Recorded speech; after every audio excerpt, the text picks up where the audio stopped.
thanks for coming. It's been a blessing to connect with so many old friends and sharing such good memories about David over the last couple of weeks. We will be reading notes from some of them unable to attend at the reception afterward. For those of you that did not know David as a child, get ready because it's about to get real. Growing up with David was an adventure, but you had to keep your wits about you because he was such a chronic teaser. One of my first memories was in Bettsburg, an incident.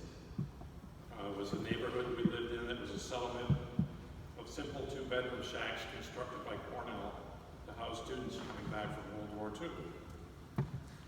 The Robson family moved to Bettsburg when David was about 6. On the first day in town, their mother sent them out to meet the other children. When they greeted the 3 Eastmans, they didn't notice that they were all wielding aluminum trash can covers. Without so much as a hello, we began pelting them with stones. Now some would have retreated to the protection of their mother, but not these tough little Robsons from North Dakota. Without missing a beat, they grabbed their own trash can covers to be used as shields and repulsed the attack. This battle went on for hours, but it led to a lifelong friendship. And who was the mastermind behind such an attack? That sweet little blue-eyed boy that we're celebrating today. David and Perry were undeniably the leaders of the pack. Think spanking our game, but without the nice clothes. We roamed the neighborhood and beat up overalls with gaping holes in them before it was fashionable. Shoes were optional. There were no fancy playgrounds, so we played in the old graveyard next door, sometimes running past the one-eyed man's house to avoid being kidnapped when dared by Perry. Another time, Perry had David jump on the ice covering an underground rain barrel down by the nearby warehouse. David broke through the ice and tumbled into the freezing water and went screeching home afterward to get warmed up. Sadly, Perry also departed recently, well before his time, like his fellow ringleader, David. Our next move came to a big old historic house in Dryden, where we went to elementary school. Rumor had it that the original owner, Jenny McGraw, continued to frequent the place as a friendly ghost. What better place for David to plot and scheme? Anytime he saw the word "Surrender Dorothy" sprawled around the house, usually on a window or windowsill, you knew David was about to pull a prank. One night as I lay peacefully in bed, the bed covers started slowly pulling away. David had tied strings to the corners of my blanket and waited for the moment I was nodding off to pull them. My sister Lori would go on to her bedroom to find her favorite doll hanging by the rafters. But he also resorted to psychological torture. Like the time he teased Lori about being adopted, or told her that the colors she saw were different from everyone else. But summers in Dryden we were all free to roam about the country, riding our bikes everywhere, wading up 6 Mile Creek and playing kick the can under the lights at night. Before my mother passed, a good childhood friend told her that he'd always wanted to be part of our family, since his mother kept him on such a short leash. In 1960, we took the show on the road, moving abroad to Sweden for a year. Folks from Dryden had never even heard of Sweden and sent friendly notes to us asking how we liked it down there in Switzerland. This became one of David's all-time favorite Dryden lines, which he would repeat with a strong upstate New York accent. This experience caused David to love all things Swedish, the food, the culture, and the language. One of the last things we shared together in the hospital was the magic of an online English to Swedish translator. Boy, did we have fun with that. Our year in Europe taught us that there was a whole world out there, and that America was, in fact, not the center of the universe. What it also did was introduce David to the world of cruising. It started off with a across the North Sea from Gothenburg to London in a bucket of boats called the Suez. A friend seeing us off that night came equipped with a bunch of seasickness pills and warned us about an impending storm. We laughed it off and took little note of the buckets attached to each bunk in our stateroom. Well, we woke up deathly ill and put those containers to good use. Everyone was sick, even my dad, who spent plenty of time in the high seas in the Navy. All, that is, except one small, blue-eyed boy from Gardner.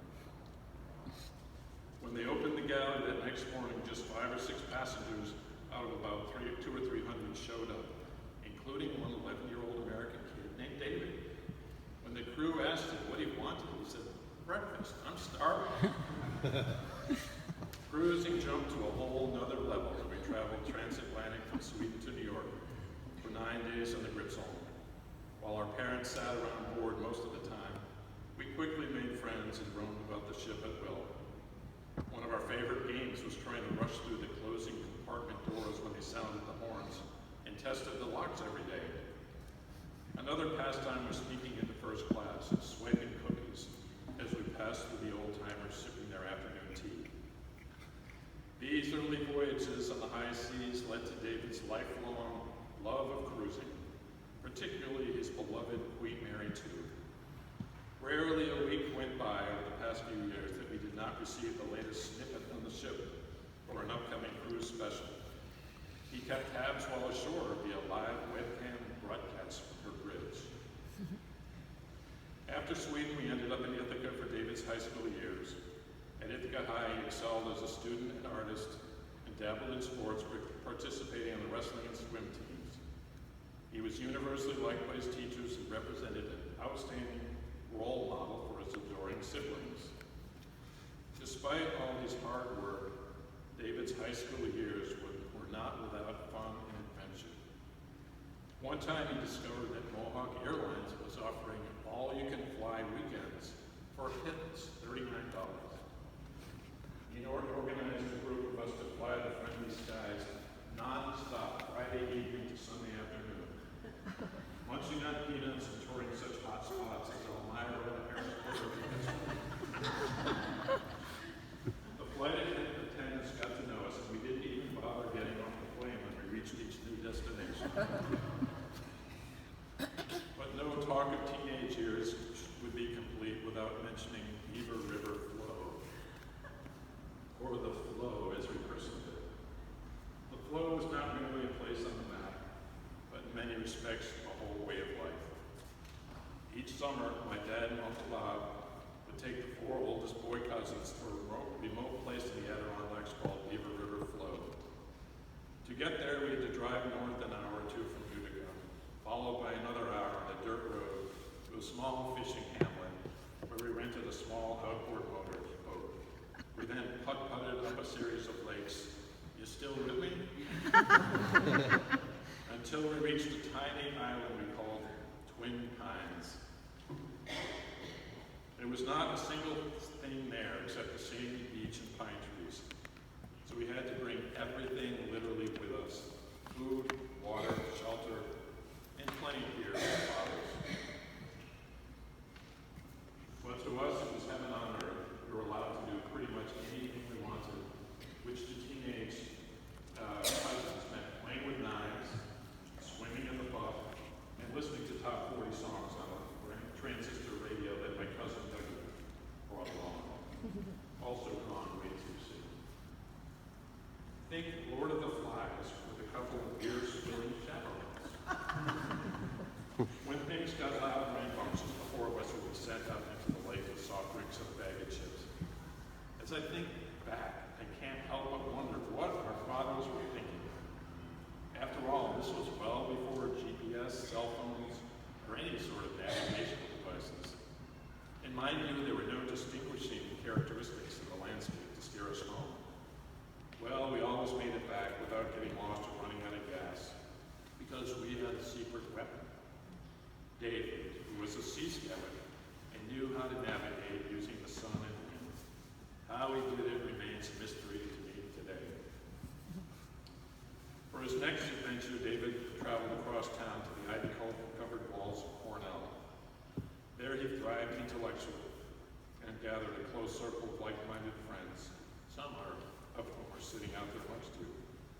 He joined the fraternity Phi Delta Theta, where he survived the Great Hall Choir in 1972 while on summer break.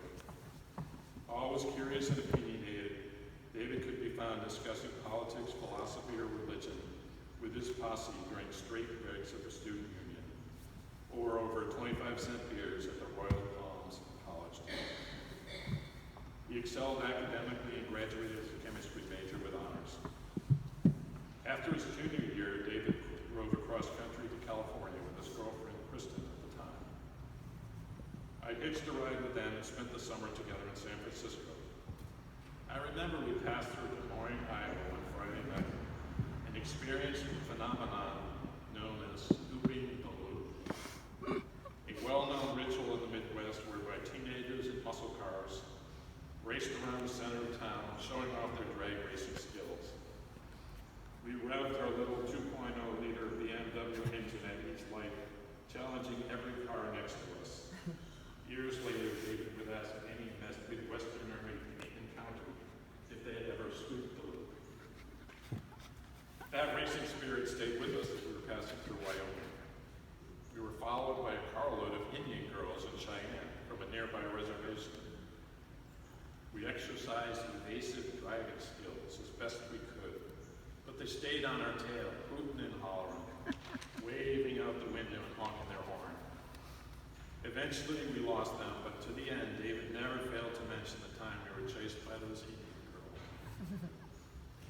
When we got to San Francisco, the prices were much higher than Ithaca, and all we could afford for housing was the old Majestic Hotel, which was anything but. It was a stopping point for patients being discharged from insane asylums. There were no private rooms, so we had to bunk with them and sit next to the loonies as we ate cafeteria style. You couldn't make this stuff up when you were venturing with David. He eventually had his fill of the city by the sea, by the bay, and hauled home for a plane ticket. Graduating from Cornell, David embarked on his next adventure, his career. He first went to Georgetown Med School, where he fully intended to become a doctor, but quickly came to the realization that he didn't want to be around sick people for the rest of his life. So he left during his second year. He then returned to Cornell Business School, where he earned his MBA. There he worked with a professor who was an economist, gathering information to appear as an expert witness in the government's antitrust case against IBM. This is what brought David to New York City, which became his home for the rest of his life. David finally found his calling by becoming an architect. His love for design was evident early in life. While other boys were fabricating guns and castles with their first Lego sets, David was constructing multi-level houses with adjoining decks. After Columbia Architecture School, he pursued his vocation at a number of prestigious firms, the last one being Ferguson Shananian. David stayed with them up to the end, long after he could have officially retired. Months before his passing, I asked him why he not just retire. He said he really enjoyed his job and liked being around his coworkers.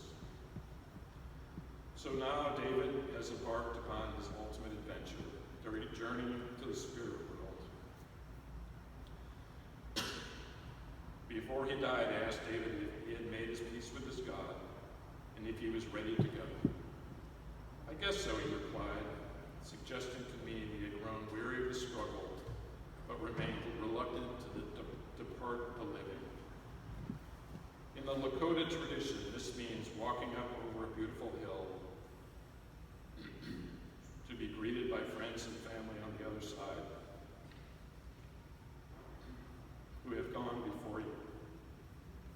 And so I pictured David in a long white road walking down that spiritual path, up over that hill, and being reunited with our parents, aunts, uncles, cousins, and friends, along with his beloved partner Stephen, for the rest of eternity. And I was notified that the Native praying Indians at their powwow today are doing an honor song for David to commemorate his passing.